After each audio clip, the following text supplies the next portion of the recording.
July 2nd, the Obama administration announced a one-year delay of the implementation of the employer mandate contained within what is called ObamaCare. This provision would have forced companies with more than 50 full-time employees to either offer employer-based health care or face a financial penalty.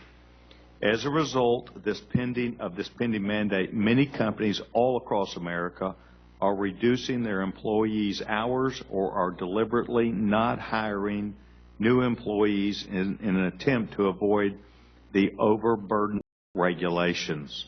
While House Republicans agree that the mandate should be delayed and ultimately, we believe, permanently repealed, we do not believe that the President has the authority to unilaterally decide which aspects of the law he can enforce or not enforce. We believe selective enforcement is not within the statute. The President is absolutely right that the employee mandate should be delayed.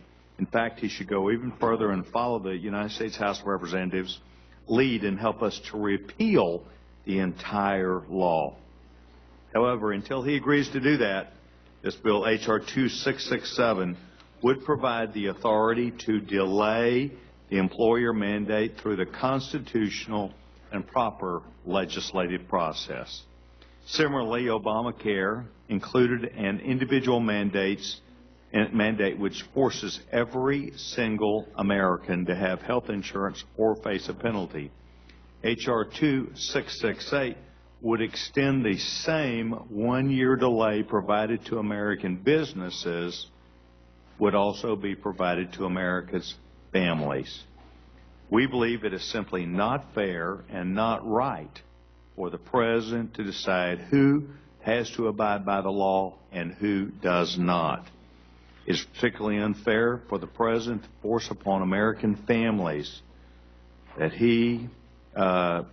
what he does not force upon American business.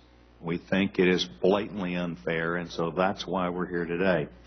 Additionally, it's worth noting that less than a month before the President announced the delay, he stated in reference to Obamacare that, quote, "This is working the way it's supposed to," end of quote. And yet media reports indicate that the administration has known for months that the law would never be able to function as planned and that it was destined to fail. As we begin discussions today, I think it's important to note that increasingly more Americans are able to see what is in the bill, and they are not liking it.